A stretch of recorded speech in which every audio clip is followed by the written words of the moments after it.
Hi everyone, I'm Katherine from Bristol. I'm pretty sure this is going to be about 15 minutes, but once I've started talking I won't know. So one of you that I'm looking at should give me a wave when it's time to stop talking. So I work at Bristol City Council. I work at what is called the City Innovation Team within the council. We have a directorate which is called Bristol Futures. City Innovation Team is within that. And we really look at how can technology improve Bristol's future. So that's my job. I work primarily with open data, but all sorts of other things as well. That one? No? What do I press? That one. Yeah. So anyone that does a presentation about smart cities in Bristol in my team usually starts with this slide. It's really just to give you some context about Bristol and really to start the context of this presentation, which is about digital, the economy and data. But in Bristol, those three things are always tied up also in sustainability and resilience. So we want to be economically strong, we want to embrace digital and smart cities, but we will always do that with our city's resilience and climate change kind of bundled in. When we started our smart cities work, we started with how can we be smart and green? That was always kind of our aim. So there's just a few things there. We're actually apparently now the 10th largest city in the UK. This is out of date. I don't know. We are experiencing population growth, but there's obviously cities who are experiencing it quicker than us. We're a super connected city, capital of West of England. We're one of the first 100 Rockefeller Global Resilient Cities, which means that we have a strategic resilience officer who looks at how can Bristol become resilient based on the challenges and shocks that will face us over the next 30 years. And again, that person is within the Bristol Futures team.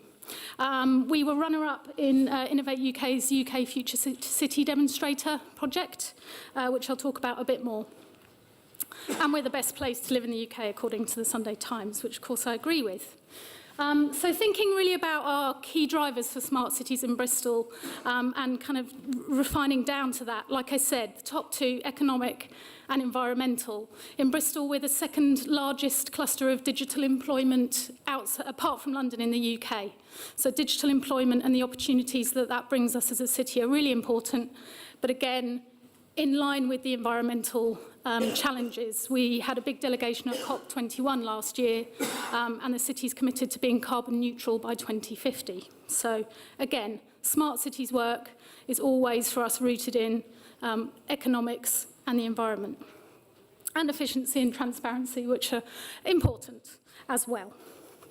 But for us, a smart city is about citizens, and we've always had that rooted in our work. Smart cities are about technology, they are about data, but they're also about people and the citizens. So there's something called the Playable Cities programme, which is now kind of globally renowned programme, and that Playable Cities work was directly founded by the Watershed in partnership with Bristol City Council as a direct kind of response against what we were hearing and seeing about smart cities maybe 5 or 6 years ago, which was all about kind of CCTV and data about you kind of going to shops and they'll sell you stuff, you know, this kind of minority report idea of smart cities. And Bristol really wanted to kind of grab that and respond very differently to that and say, yes, we can be a smart city, but it has to be about people and it has to be about making our city a better place to live in.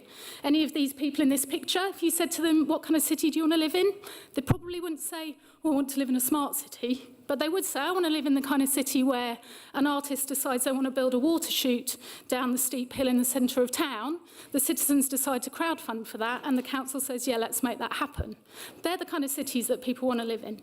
So we always, again, it's the citizen and it's the kind of human playable angle as well.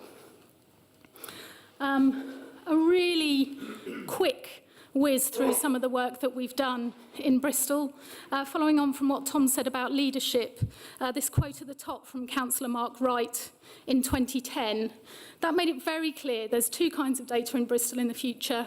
There's data that is confidential, data protected, and there is everything else which will become open data. So that was 2010, not necessarily the beginning of our smart cities work, but we see that kind of public declaration from a councillor as a kind of watershed moment for us, because that really gave us that leadership and that vision for open data in the city. We're still nowhere near all of the data that isn't confidential being open data, but we are on that journey and we're kind of getting there. So like I said, in 2013, Bristol came second in the Future City Demonstrator project, where Glasgow came first. Coming second, happily for us, involved a prize of £3 million, which has helped to fund basically a lot of our smart cities data type work over the years. In 2014, we launched our open data platform. That's still ongoing. It says it's a pilot. It's kind of still a pilot, but it's totally embedded really in what we do. And I'll talk about the open data platform a little bit more later. In 2014, something called Bristol is Open is launched. Bristol is Open is a partnership between Bristol University and the council, and is a sort of large infrastructure and software-defined network that enables research and development specifically around smart cities and Internet of Things. So that is, in one sentence, what is an extremely complicated and innovative project, which I'm not going to talk about anymore, but when these slides are sent out in the notes, I've put hyperlinks for all of these things, so I encourage you to look at that a bit more if you're interested. In 2014, we became a node of the Open Data Institute. The ODI was founded by Tim Berners-Lee about 3 or 4 years ago, and as a node, it's based in London, but as a node, there are nodes across the world, and it's our job to engage locally, to advocate for and demonstrate the value of open data and the things that can be done with it. If you're not familiar with ODI, they have a great website, loads of kind of very practical information on there, a lot of which is kind of specifically directed at public sector, but lots of relevance there. So if you want to hear more about open data, I encourage you to have a look at the ODI website. In 2015, we launched our driverless car project. So we have, that project's called Ventura, and we do have an autonomous vehicle which is called Wildcat, which will be driving on the streets of Bristol towards the end of this year. So that's as much about designing the car and the tech, but there's a whole other strand which is about exploring what are the drivers and blockages from people to engage with and start to pick up autonomous vehicles.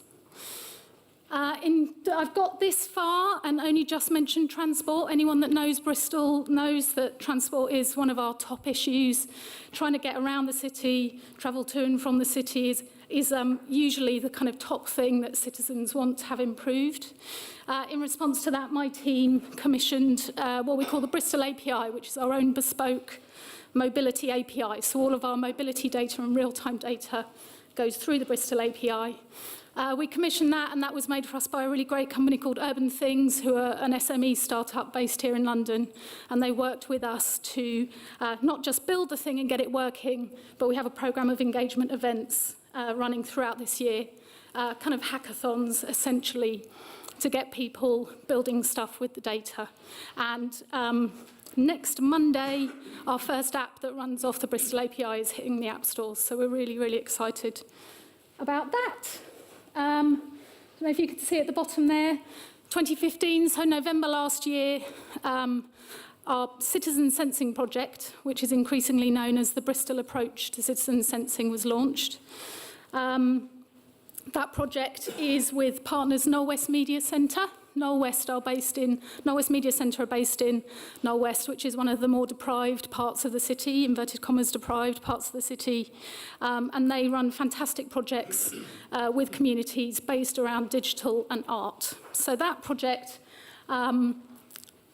starts with conversations with citizens or community groups or communities of interest and says, what's an issue for you? So we don't talk about technology at all. It's what's an issue for you? And then from there, is there a technology, specifically a sensor technology, that can be used to help you with that issue? So that programme started in November, kind of February, March-ish, after a series of workshops that are always multidisciplinary, so artists, designers, tech people, council people, citizens, whoever wants to come along, basically, working together, and really kind of came to the point where we realised the problem of damp in privately rented homes is a really, really big issue in our city. Now, if I'd found someone in the council who works with damp, they might have said, this is a really big problem in this city. But a real snowball of kind of interest and enthusiasm, if you can call it that, or it's kind of negative enthusiasm, because it's an issue, was joined around that. So Noel West and us at the council and others started to really engage with some of those people and say, okay, damp in privately rented homes is an issue. How can we use technology and sensor technology to help people with that problem? So it was only kind of a good few months into the programme that we started talking about data and tech. Coming from that, 3-4 workshops in, there's now a series of what are called frogs, and they are literally, I wish I had a photo of it, I don't, plastic frogs that have a Raspberry Pi and some sensor tech in it that's going into people's homes so that they can start to actually sense and provide evidence of damp being an issue in their home.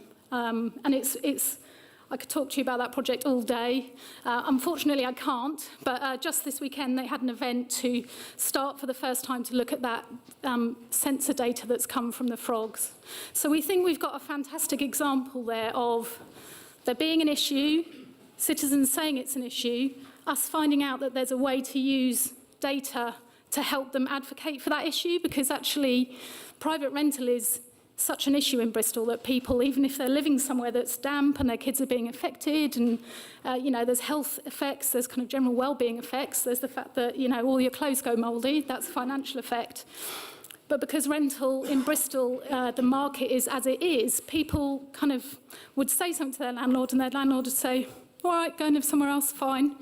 But what we've done is enable them to kind of provide the evidence by sensing their own data. Again, there's some really fantastic information about that on the Noel West Media Centre website, or you can look on Twitter, #BristolApproach, there's loads of stuff. So that for us, I think in Bristol is the first time, having kind of talked about it being about citizens from the start, that's the first project where we really kind of tested that approach of, okay, we need to start with a conversation about what is the issue and then start talking about technology later. So the kind of tech push rather than tech pull. I said I'd talk about our open data platform. This is a screen grab. We have something like 130-something-ish data sets on our open data platform that I manage. I'm not sure if you can really see it, but this is a map which has information that's updated every 5 minutes from our traffic control room showing congestion in the city. So I don't know if you can see, there's a few green dots and orange dots. That is updated, as I said, every 10 minutes. And that data, this visualisation is embedded now in the Bristol Evening Post website. So like I said, traffic, getting around the city is a big issue for citizens. And that's kind of been a use for this data. In terms of kind of successes, success factors and lessons learned was the brief Tom gave me to talk about. What we've learned is that real-time information and real-time data is where a lot of the real interest is, and I think where a lot of the potential impact and value is, hopefully as demonstrated by this. We've also got real-time, updated every 5 minutes or so, occupancy of the multi-storey car parks in the city. But what we've learned, again, is it's one thing to get that going, and that's a screen grab, but that is months and months and months of all kind of work, talking to people, convincing them, getting the okay, getting the tech working. But actually, there's lots of people who want to know if the car park's full, who are never going to find that platform and are going to look at that and go, oh, yeah, okay. So a lesson for us is you have to get the data out there and then you have to make it presented and used in some other interesting way. Luckily for us in Bristol, this is actually someone from Bath who works a lot with Bath Hacked, who do fantastic stuff with open data in Bath. Took that real-time feed, turned it into a Twitter feed called Bristol Car Parks, which again tweets about every 5 minutes saying 21 spaces and filling, 28 spaces and emptying. So that's kind of a really nice example of us. It's something quite small where we've opened the data, someone else in their own time, because they want to, has created this. Slight flaw, which is the kind of ongoing challenge, don't know if you can see, but we've got 4 followers. So I don't know if we can up that today. So that's the other, you can also see if you really look, trending today, hashtag if selfies never existed. I was like got distracted when I was doing my slides yesterday, but we didn't look at that. what was I saying? So that's the other thing is we have to open the data, which is a huge amount of work. We have to then find people who do interesting stuff with the data. Generally in Bristol, our approach is open the data, encourage people to do interesting stuff with it. We don't have a team of people. It's me and half of another is the kind of data team in Bristol. We don't have a team of people to make clever stuff. We have to get the data out there and then engage with people to make the clever stuff. So we have to get them to do things like this. Then we have to try and work out ways to support them to get more people to know about that. So it's, the challenges are ongoing, really. And just finding out. I only found out about this because I bumped into this guy at a kind of meet-up, and he said, I've done this thing. It's really hard with open data to always keep track of all of the cool stuff that people have done. Similarly, this app isn't going to change the world. This app isn't going to, have some kind of huge financial impact necessarily, but it's a really fantastic small victory. Similarly, someone came up to me last week and said, that real-time car park occupancy, I've got a code club, loads of teenage girls at the girls' school, they've built a Minecraft model of all of the multi-stories, and they're now learning how to code, populating that Minecraft model with the real-time data. Like, that made my heart sing. That was like, oh my God, that's like a dream come true. I only found out about it because I bumped into him. And similarly, that's not going to change the world, but it's a really fantastic example of small ways that data can be used. Getting a wave, okay. So these are the kind of challenges that we're still working on. Measuring the impact and the value of our work in a public sector where value more often than not is perceived as saving money, hard cash saving money. How do we advocate for those small but wonderful successes like the Code Club and the girls doing that thing? And how do we successfully embed that within business as usual whilst retaining that freedom to innovate? Smart cities, data and local authorities is not something that we're going to find the answer to in a couple of years and then we can all go and do something else. This is something that is going to need continual effort and innovation, probably for the rest of my lifetime. I don't know. So how are we going to do that within the context of local authority where we're all working? Talked about successes. So in May, we were happy to be named as the leading UK smart city along with London in the Huawei Smart Cities Index. A big part of that was our work with citizens. But we do have challenges. This is my penultimate slide, I promise you. I've subliminally shown you loads of pictures of sunsets and beautiful harbourside images. And Bristol is the best place to live in the UK, but we have a lot of issues. We have population growth. 1 in 5 residents in Bristol is under the age of 5. Which is, we do have an ageing population as well, but we have a big bulge in 1 to 5s as well. There's an 8.9-year difference in life expectancy between wards that are maybe 15, 20 minutes walk away from each other. I won't read these all out, but we have a huge inequality issue in Bristol. We have a lot of wealth, we have a lot of economic vitality, but we also have the other side of the coin. And the gap between the two in Bristol is widening.